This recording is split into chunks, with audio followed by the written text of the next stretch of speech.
Good morning class.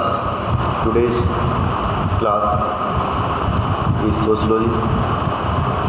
इसके अंतर्गत बेटा जो आपको पहले कराया गया था उसमें आपने समाज के बारे में पढ़ा, समूह के बारे में पढ़ा, जिसमें जो है आपको अब मैं बता रहा हूँ परिस्थिति और भूमिका के बारे में। मैंने आपको पहले शुरू में भी थोड़ा बहुत बताया था, लेकिन अब आज परिस्थिति के बारे में विस्तार से आप सुन सकते हैं। तो परिस्थिति क्या होती है? परिस्थिति जो व्यक्ति का अपने समाज और समूह में जो स्थान होता है उसको उसकी परिस्थिति कहते हैं। ठीक, परिस्थिति के अनुसार ही व्यक्ति को जो काम उसका होता है उसी को उसकी क्या कहते हैं, भूमिका कहा जाता है। ठीक है बेटा, तो इसका नाम परिस्थिति होती है बेटा, दो प्रकार की परिस्थिति होती है। एक होती है प्रदत्त परिस्थिति, और एक होती है अर्जित परिस्थिति। तो प्रदत्त परिस्थिति वो होती है कि जिसको पाने के लिए जो है हमें मेहनत नहीं करनी पड़ती है, वो हमें हमारे जन्म के साथ ही प्राप्त हो जाती है। ठीक, बिना किसी प्रयास के, मतलब अर्जित परिस्थिति को जो है पाने के लिए प्रदत्त परिस्थिति को प्राप्त करने के लिए हमें ज़्यादा या प्रयास नहीं करने पड़ते हैं, वो हमें प्राप्त होती है। कैसे?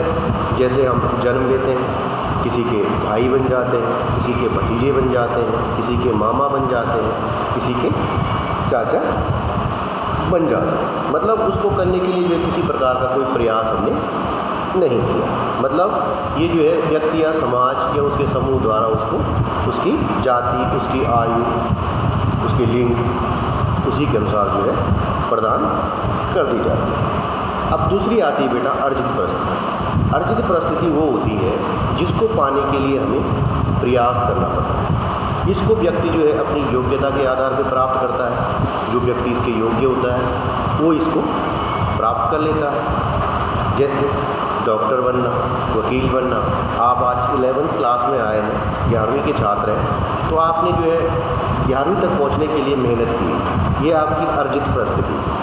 ठीक, आप किसी के बेटे हैं, किसी के चाचा हैं, किसी के मामा हैं, जिसके लिए आपने कोई प्रयास नहीं किया, वो आपको जन्म लेते ही वो परिस्थिति मिल गई। तो वो हो गई प्रदत्त। अर्जित ये हो गई कि जो आपने अपने लिए प्रयास किया है। आपने 10th 11th में पहुंचने के लिए जितनी मेहनत आपने नर्सरी से लेकर 10th तक की है, उसी का परिणाम है कि आप यहाँ तक। तो ये आपकी अर्जित परिस्थिति है।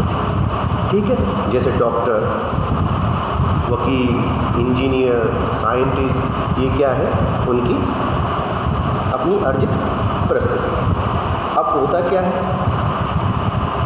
कि अब अंतर क्या है इन दोनों में? पहले तो हमने अंतर भी बता दिया है, उसके बारे में बता दिया है। प्रदत्त है, अर्जित है, तो अंतर क्या होता है? ठीक, प्रदत्त परिस्थिति और अर्जित परिस्थिति में पहला अंतर ये होता है कि प्रदत्त परिस्थिति जो है परंपराओं द्वारा प्राप्त होती है। अब मैंने आपको पहले ही बताया, किसी के मामा, चाचा, जो भी है, पंडित जी हैं तो पंडित जी पूजा पाठ करेंगे, पंडित जी का बेटा पंडित ही बनेगा, ये सब करके इस प्रकार की जो परिस्थिति होती है ये होती है प्रदत्त। लेकिन अर्जित परिस्थिति जो होती है ये व्यक्ति को उसके प्रयास द्वारा प्राप्त होती है। ठीक है, दूसरा है प्रदत्त परिस्थिति व्यक्ति को स्वतः ही प्राप्त हो जाती है अपने आप। ठीक, लेकिन अर्जित परिस्थिति को प्राप्त करने के लिए व्यक्ति को प्रयास करना पड़ता है, मेहनत करनी पड़ती है, कोशिश करनी पड़ती है। ठीक, प्रदत्त परिस्थिति अगर हमारी बदल गई, परिस्थिति, यहाँ पे परिस्थिति का मतलब स्थान से, परिस्थिति अलग चीज़ होती है और परिस्थिति अलग चीज़ होती है। परिस्थिति तो कंडीशंस होती है, जो हमने जो विकट परिस्थितियाँ हैं, आजकल परिस्थितियाँ ठीक हो, लेकिन ये परिस्थिति, ये स्थान है। ठीक, अगर हमारी प्रदत्त परिस्थिति को कुछ हो जाता है, इनकेस इंक्रीज डिक्रीज जो भी अच्छा होता है बुरा होता है हट जाती है, तो उसका हमारे जीवन पे इतना प्रभाव नहीं पड़ता है, उसके बिना हम जी लेंगे। लेकिन अगर अर्जित परिस्थिति अगर हमारी हट जाती है या कुछ उसका नुकसान होता है, उसको उससे भी नुकसान होता है। कैसे? कि आप एक डॉक्टर बने हैं, आपने बड़ी मुश्किल से डॉक्टरी की है, इनकेस अगर आपकी डॉक्टरी के सर्टिफिकेट रद्द कर दिए जाएँ तो आप क्या करेंगे? आपका नुकसान होगा। आप किसी के चाचा थे, कल के दिन चाचा भी नहीं रहे तो आप काम पे चल जाएगा। तो ये होती है परिस्थिति, यानी कि व्यक्ति की जो योग्यता है, उसका जो समाज में स्थान है, उसको जो है उसकी परिस्थिति कहते हैं। और उस स्थान के अनुसार जो है जब वो अपने कार्यों को करता है तो उसको उसकी भूमिका कहते हैं। ठीक। अब आती है बात बेटा समवयस्क समूह। समवयस्क समूह साधारण सी बात है कि जो एक ही उम्र का जो आयु ग्रुप के जो बच्चे होते हैं उसी को जो है समवयस्क समूह कहा जाता है, एक ही आयु वर्ग के वयस्क लोगों से। ठीक है। अब आती है बेटा जाति, कि जाति किसे कहते हैं, जाति क्या होती है।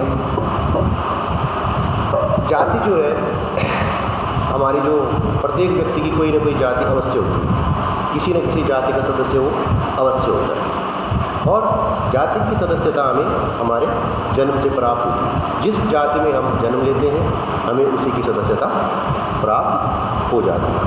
ठीक है। तो जाति की जो परिभाषा है कि जाति जो है एक अनिवार्य सदस्यता होती है, व्यक्ति जिस जाति में जन्म लेता है उसी का सदस्य बना रहता है। कहने का मतलब है कि चार्ल्स फूले एक समाजशास्त्री, इनके अनुसार जब कोई वर्ग आनुवंशिक होता है यानी कि एक पीढ़ी से दूसरी पीढ़ी के उसमें जो आती है तो उसी को हम जो है जाति कह सकते हैं। दूसरा, मजूमदार जी ने कहा कि जाति एक बंद वर्ग है। बंद वर्ग का मतलब है कि जाति के बाहर का कोई भी व्यक्ति जो है हमारी जाति का सदस्य नहीं हो सकता और न ही हम अपनी जाति को बदल सकते, मतलब बंद है बिल्कुल। जिस जाति में हम पैदा हुए हैं हम जीवन भर उसी के सदस्य रहते हैं। इन केस अगर कोई अपनी जाति चेंज कर लेता है लेकिन वास्तविक का तो जो है जिस जाति में उसने जन्म लिया उसी जाति का वो माना जाएगा, भले ही वो अपनी जाति कुछ भी निकले, सरनेम चेंज करने से नहीं होगा। ठीक है बेटा। अब है जाति की विशेषता। जाति की क्या विशेषताएँ होती हैं कि सबसे पहले तो इसकी होती है जन्म पर आधारित सदस्यता। जाति की सदस्यता जो है जन्म पर आधारित होती है, व्यक्ति जिस जाति में जन्म लेता है उसी का सदस्य बना है। ठीक, उसे वो बदल नहीं सकता। ठीक। दूसरा है निश्चित परंपराएं। परंपराएं, निश्चित परंपराएं क्या होती है, प्रत्येक जाति की जो है अपनी कुछ परंपराएं होती हैं जिनका पालन जो है जाति के सदस्य बड़ी ईमानदारी के साथ करते हैं, चाहे उनके रीति रिवाज हो, चाहे परंपरा हो, चाहे वो पूजा पाठ हो, वो जो है सरकारी कानून को उतना महत्व नहीं देते हैं जितना कि अपने जाति की परंपराओं को महत्व देते हैं। फिर है निश्चित व्यवसाय। अब प्राचीन भारत की हम बात करें तो सभी जातियों के अपने अपने निश्चित व्यवसाय थे। कहने का मतलब कि ब्राह्मण, क्षत्रिय, वैश्य और शूद्र सबके काम अलग अलग। ब्राह्मणों का पूजा पाठ करना, क्षत्रियों का देश की रक्षा करना, वैश्य का व्यापार करना और शूद्रों का इन तीनों उपरोक्त वर्णों के घरों में कार्य करना। तो इसी तरह से जो है चल रहा था, लेकिन अब प्रत्येक जाति की व्यवस्थाएं जो निश्चित कर दिए गए थे, मजबूरी में जो है उनको वही करना पड़ रहा था। तो लगभग जो है व्यवसाय निश्चित होते हैं, लेकिन धीरे धीरे अब ये व्यवसाय स्वतंत्रता जो है लोगों को हो रही है। फिर है अगला आपका अनिवार्य सदस्य। अनिवार्य मीन्स कंपल्सरी। कोई प्रत्येक व्यक्ति जो है किसी न किसी जाति का सदस्य अवश्य होता है, चाहे किसी भी जाति में उसने कहीं भी जन्म लिया हो तो जो उसके पूर्वजों की जाति होती है वही उसकी जाति मानी जाती है। ठीक। अगला आता है अंतर्विवाह। अंतर्विवाह मतलब जाति के सदस्य जो है अपनी जाति के बाहर विवाह नहीं कर सकते, सिर्फ जो है अपनी जाति में ही जो है उनको विवाह करना पड़ता है। ठीक। इसलिए जो है आपने देखा होगा कि जो पंडित होते हैं तो पंडितों में ही लड़की देखते हैं, राजपूत होते हैं वो राजपूतों में ही विवाह करते हैं।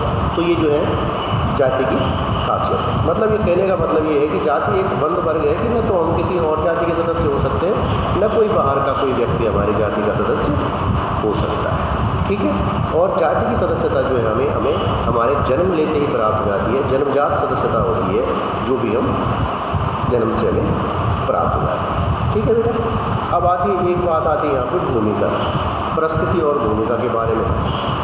भूमिका वो होती है कि जो व्यक्ति की परिस्थिति है यानी कि उसका जो स्थान है उससे जो है उसी अनुरूप जो है कार्य की अपेक्षा की जाती है। यानी कि डॉक्टर है तो उससे इलाज करने का, इंजीनियर है तो उसको इंजीनियरिंग, मकान, पुल बनाने का अच्छा काम करने की उम्मीद की जाती है। मतलब व्यक्ति के परिस्थिति के अनुसार उसका जो कार्य है वही उसकी भूमिका। माना मैं अभी अध्यापक हूँ तो मेरी भूमिका किस चीज़ की, अध्यापक की भूमिका है, तो मेरा काम क्या है, पढ़ाना। तो इसी को जो है मैं अध्यापक हूँ तो मैं पढ़ाऊँ, ये जो है भूमिका इसी को कहा जाता है। ठीक। जाति का आपको समझ में आ गया होगा। परिस्थिति, अर्जित परिस्थिति जिसको पाने के लिए मेहनत करनी पड़ती है, प्रदत्त परिस्थिति जो हमें जन्म लेती है प्राप्त होता है। ठीक है, आज के लिए सिर्फ इतना ही है। और जो आपको काम दिया गया है आपका क्लासरूम में आप चेक करके कर सकते हैं। ओके।